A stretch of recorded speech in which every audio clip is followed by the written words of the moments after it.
It is the third age of Middle Earth, and you are an Ent. Your body is a tower of bark and knots, your limbs thick like pillars, your face hidden in roots and moss. You stretch above the forest like a living monument, and mortals look at you as if you were the spine of the earth itself, immortal, ancient, powerful. At least that is the dream. But here is the truth. Being an Ent sucks. Because yes, you live for thousands of years, but you do it trapped in a body that groans like an old tree with termites. You are supposed to be a guardian of the forest, but most of the time you are a creaking statue watching everything move faster than you ever can. People imagine the gift of strength, wisdom, and patience, but you know the price hidden in that gift. You are not quick. You are not agile. Every step takes the weight of centuries. Every word stretches into hours, and every choice drags longer than the rise and fall of kingdoms. Look at Fangorn, the oldest of your kind, and see what your future really is. He is respected, yes, but also feared for his silence, his slowness, his endless age. While men build cities and elves write songs, you are still finishing a single thought. That might sound poetic, but when you are the one living it, it feels like punishment. Imagine seeing fire spread across a valley, and knowing that by the time you gather your limbs and find your words, the fire has already devoured every tree you meant to save. Imagine trying to warn a traveler, but your sentence takes so long that the poor hobbit nearly falls asleep before you reach the point. This is a curse disguised as patience. Yes, your bark skin resists axes, and your roots drink deep from the ground, but those strengths come with chains. You cannot run from danger. You cannot dodge. You cannot even speak without testing the patience of every living thing around you.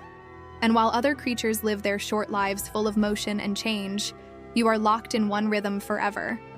Centuries blur into decades, decades blur into years, and all you have to show for it is the ache in your branches and the silence of forests that once spoke with voices you can barely remember. You are built like a tower, but trapped inside your own slowness. You cannot race the swift. You cannot flee danger. You cannot keep up with the heartbeat of a world that moves faster every century. And as the seasons turn and kingdoms rise and fall, you remain rooted, a giant figure watching all motion from behind the weight of time. What looks like majesty from the outside feels, from within, like being buried alive in a body too heavy to ever let you keep pace with the world around you.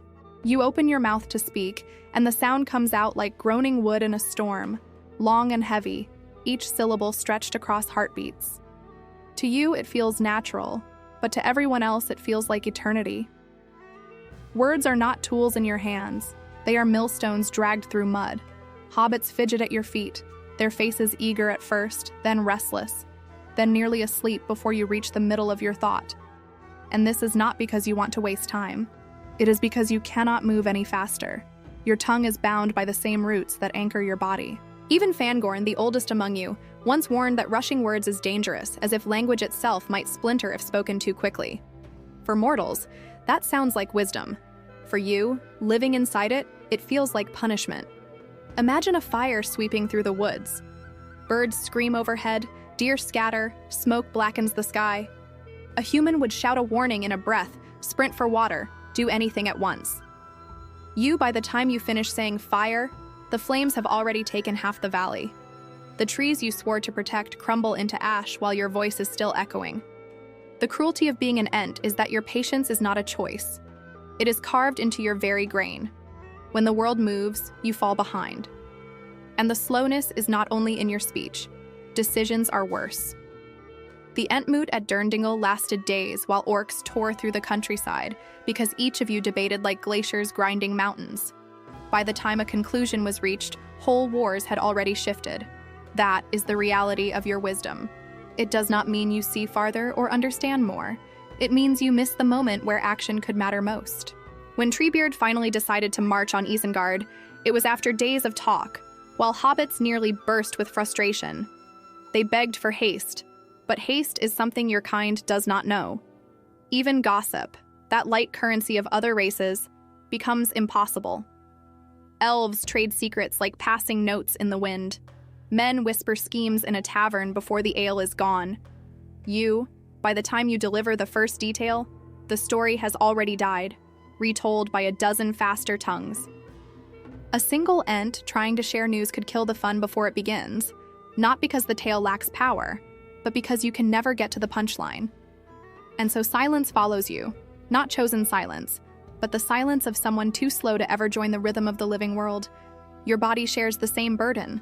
Where a rider can gallop across leagues in a day, you drag your roots step by step, hours turning into miles at best.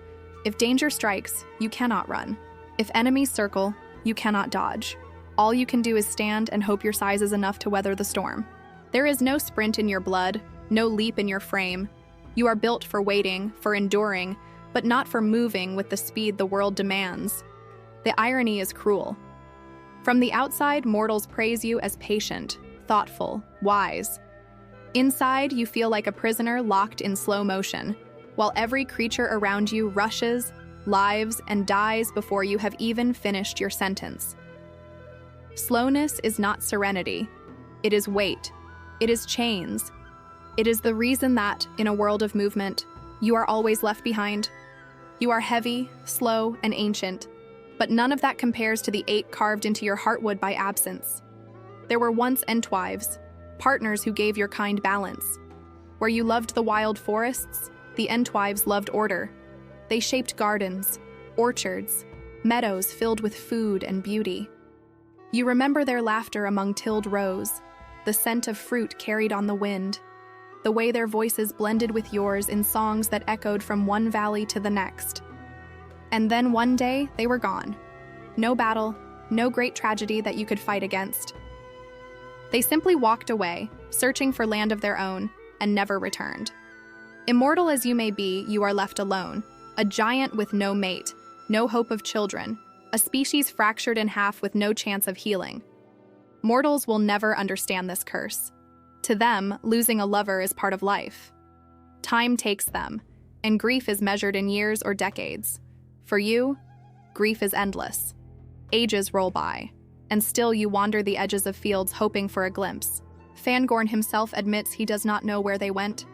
Some say they crossed the Anduin and disappeared into lands that no longer exist. Some whisper that Sauron's wars burned their gardens, leaving only ash where they once danced.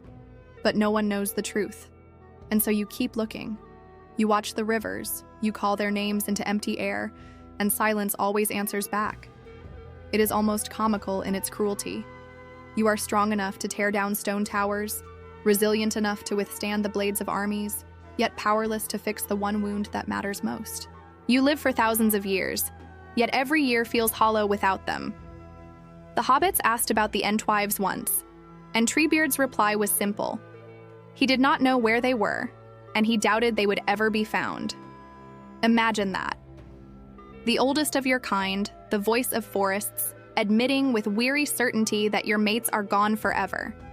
That is not wisdom, it is heartbreak turned to stone. And of course, this makes your curse worse.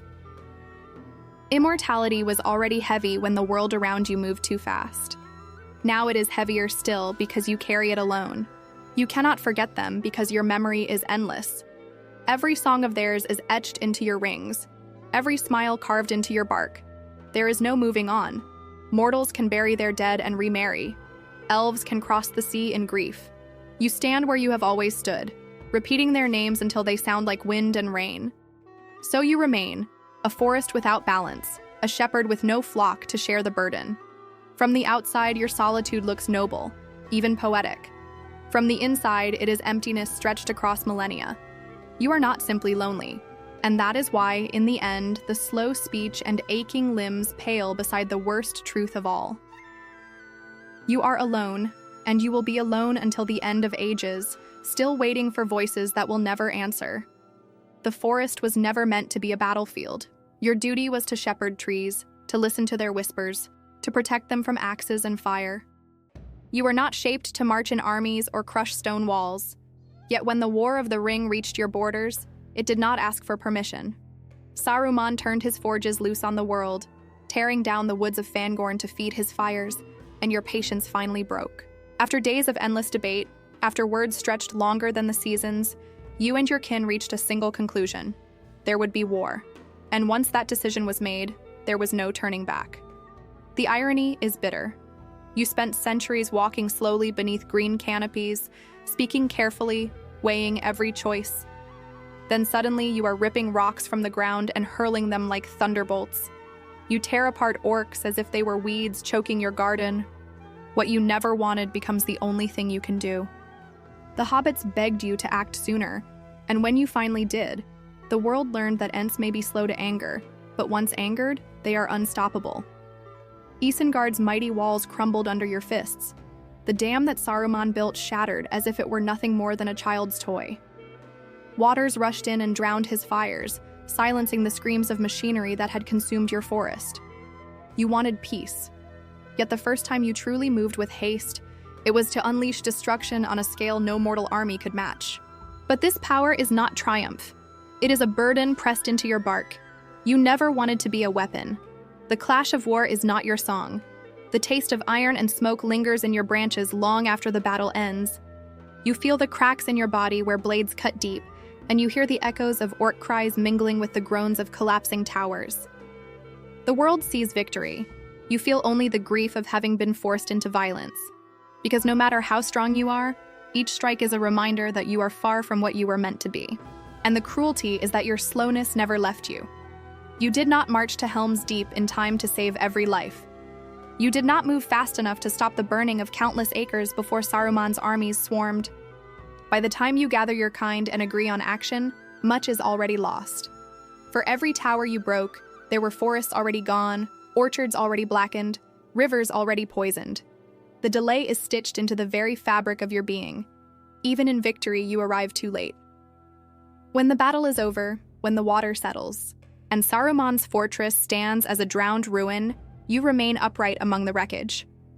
Others cheer, but you do not. You cannot. Your victory is the same as your curse. You wanted to guard the forests, yet your legacy in this war is not the preservation of trees, but the destruction of stone. You wanted to be a protector, but you became a battering ram. And while the world hails you as savior, you are left with the weight of knowing that all your patience, all your slowness, led only to this.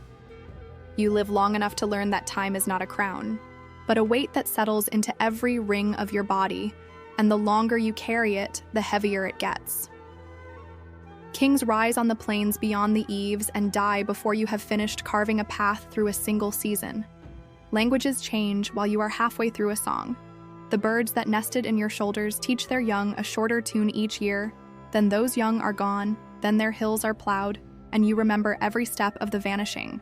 You outlast enemies and you outlast friends, which sounds like victory until the forest around you begins to thin, and each empty space reads like a scar.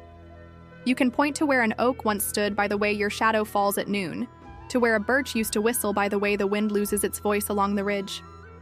Your memory does not blur. It sharpens. It keeps every leaf that ever brushed your bark, and every axe blow that ever bit into it.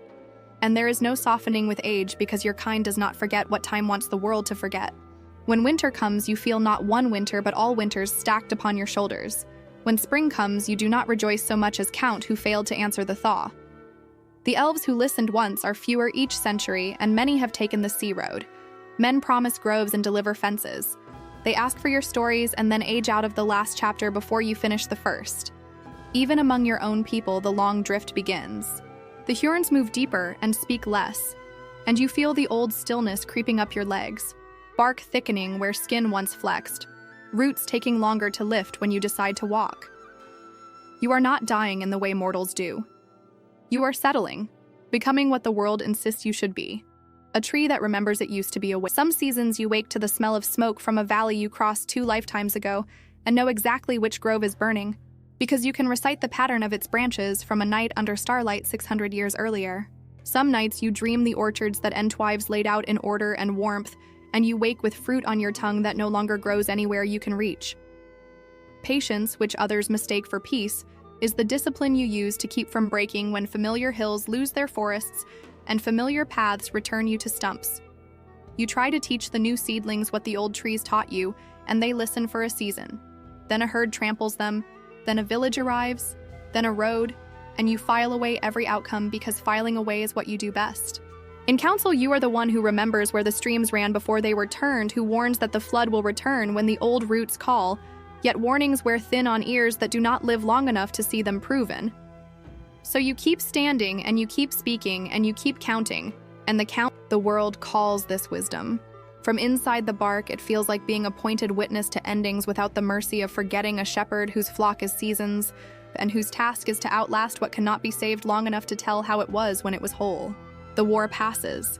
The towers you helped to bring down become ruins covered in moss, and men point to them as proof of their own victories. Songs are sung about riders and kings, about hobbits with courage and elves with sorrow. Your name is not in them. Even the trees you fought to save are gone, chopped, burned, replaced by fields that yield coin instead of shade. You stand in the shadows of new cities, taller than their walls, older than their bloodlines, yet invisible to the people who walk their streets. Once they whispered Ent with awe.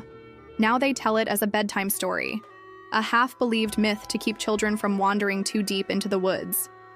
You became legend, not through glory, but through neglect. This is the last cruelty of being an Ent. You gave your strength to the defense of Middle-earth, your patience to councils that shaped its fate, your grief to forests that will never return. And when men claimed the age for themselves, you were left behind, not hated or cursed, simply ignored. They do not hate trees. They cut them because they do not think about them at all. The silence is worse than scorn. It means that all you endured was swallowed by the rush of younger lives. You live on, and still you remember. But memory without audience is a prison with no door. The forest that remains is thinner each year. Paths stretch farther, fields eat into the edges, smoke rises where canopies once spread. Your steps are slower now, your voice heavier, and fewer creatures answer when you call. Even the herons, wild and half-silent, move deeper where men cannot reach. Fangorn still mutters the old songs, but even his tone carries the weight of resignation. You look out across plains where Entwives once shaped their gardens and find only plow lines and fences. What is eternal in you feels smaller against the tide of forgetting. And so you continue, not as hero, not as sage, but as relic. The world tells itself that Ents are gone, and perhaps in a way that is true. You feel yourself thickening into bark, your patience hardening into stillness. To mortals, you will soon be only another tree, no different from the rest, until one day they cut you as they cut the others and never know what they destroyed. No statue will rise, no record will mark the place. Your memory will vanish with you, because no one stood still long enough to listen.